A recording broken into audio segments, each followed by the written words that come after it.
Welcome back, folks. I'm Jack Springate, joined by our chef, Jamie Price, and 4th of July is right around the corner, so we thought we would give you a few recipes that will not only impress your friends, but impress your taste buds as well. So what are we getting at today, Jamie? Well, 4th of July is obviously the biggest barbecue holiday of the year, but can't have barbecue without some good sides. So I did bring something to go with our sides, but I know you wanted to focus on a couple specialty sides today, so I brought one of our most popular appetizer that we do, which is our Mexican shrimp cocktail, and our most popular side, which are borracho beans, which is essentially literally translates to drunken beans. So we've got some onions and garlic and peppers here, poblano chili sweating here right now. If you want to just go ahead and deglaze that for me with our fine Texas beer here, about half of that for me if you don't mind. So a little Shiner here, a little tiny town of Shiner, Texas. So if you head that way from Austin, San Antonio, or Houston, about an hour and a half from all those towns. It's about as big as this studio, but they produce one of the finest beers in the country. So that's going to give us some nice depth of flavor here. Also, we always have some pulled pork around the house, so that's going to add some little smoky flavor for our beans. We'll get some of that in there. Yeah, and could you use any type of meat for this? Absolutely. You can start with bacon. If you need something smoky, you don't have barbecue around the house like I do all the time, then you go and start with bacon. You can't go wrong there. All right, but we have this, so why not use it? Always in my house, pulled pork somewhere in the fridge. My kid eats it for a solid straight week every time we make barbecue. So we'll get that going here. Bring that all together with some diced tomato, some cumin, a little salt and pepper,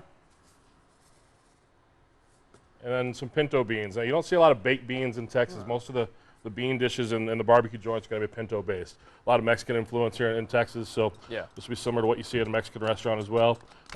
Often called charro beans or cowboy beans. Okay. And that's basically all she wrote. We'll let that come to a boil, cover it up, let it simmer upwards to overnight, and just all those flavors come together. And we call these beans for people that don't like beans. Yeah. Everybody says, I didn't really like beans, but once I've had those, they're the best. My wife being one of them, for example, said she would eat those anytime. I can smell all those flavors getting to know each other, and they're all ready, and it hasn't even brought to a boil yet. Yep. So you can slow cook these essentially once they start. And that's essentially what you want to do. Yeah, get the little saute going on your vegetables, deglaze with beer, and then also once it stews down over the night, that beer is going to really enhance the flavor, and finish it off with a little bit of cilantro, a little bit of fresh herb there.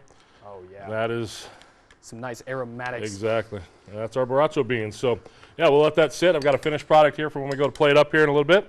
Put the cover on that, turn it down, and leave it alone until you're ready to serve. And let it make your kitchen smell nice and good. Absolutely, you bet. All right, well, that's not the only thing that we got today. We got a cold appetizer here, and this one's pretty easy as well to make. Absolutely, yeah. We got 7, 8 ingredients, all fresh ingredients here.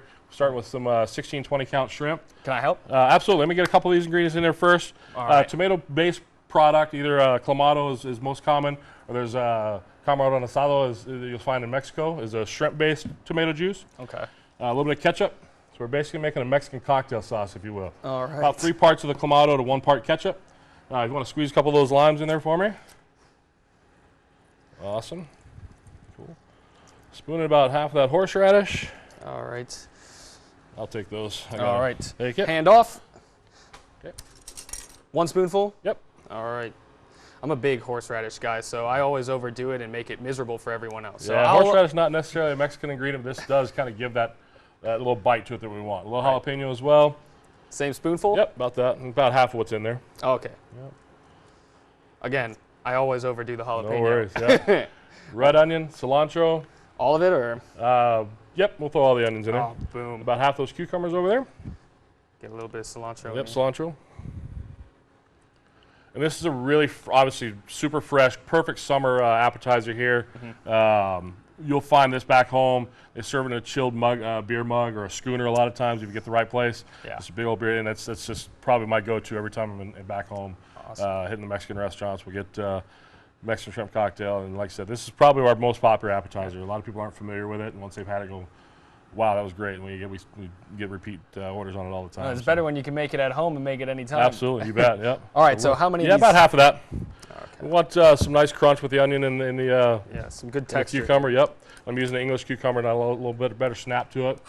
We'll give that a stir job here, and then a little salt and pepper, and then we'll add the shrimp to it, and then that's basically all she wrote. And we'll serve this in, depending on how fancy you're looking. We're doing barbecue today, so we're going to serve it Texas style on our tray here. So we're going to just do a little nice plastic cup. Okay.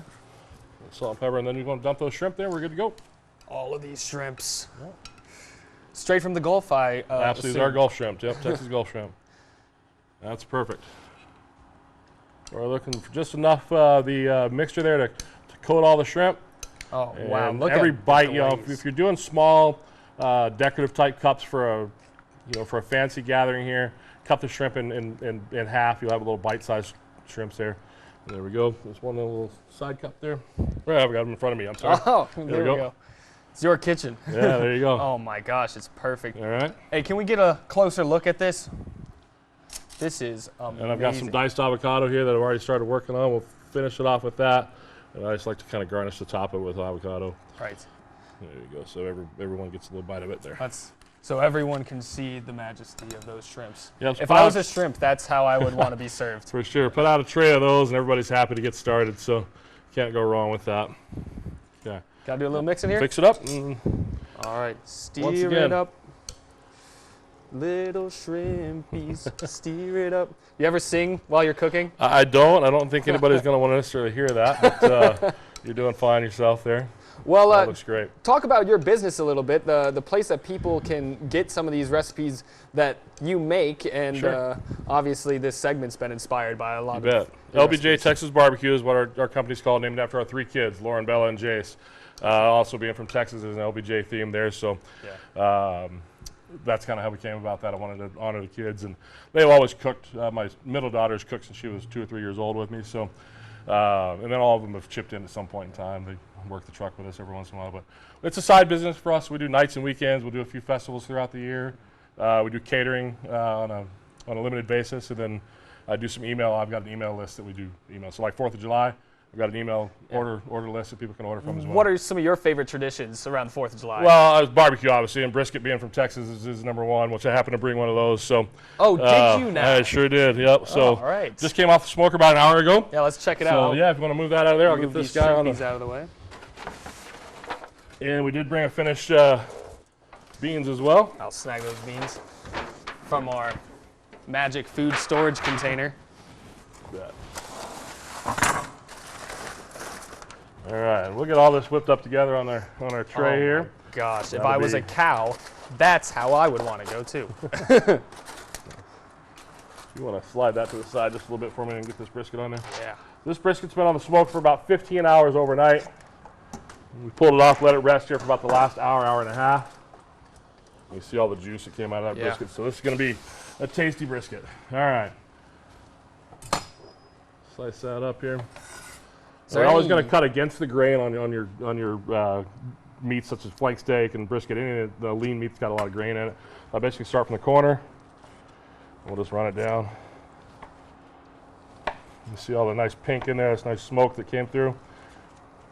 And tell me about what makes brisket such a unique flavor as well than just a regular roast, you know.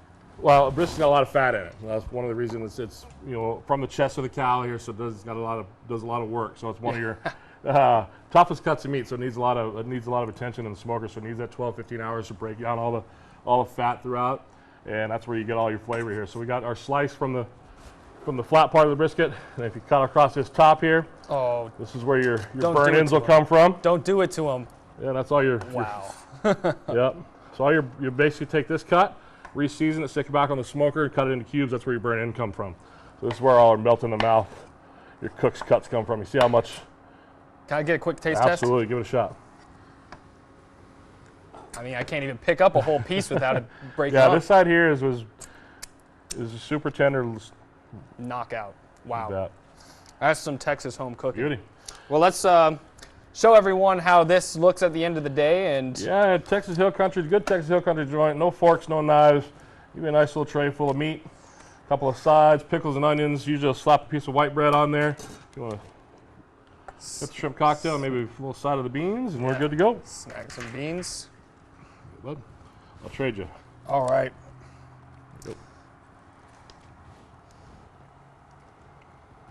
See all that pulled pork in there, stewed down. All the onions and peppers have stewed I down. wouldn't miss it. That's for sure. Jamie, thanks again for joining us. You bet. And for everyone, have a great 4th of July. And we'll be right back after these messages. Thanks.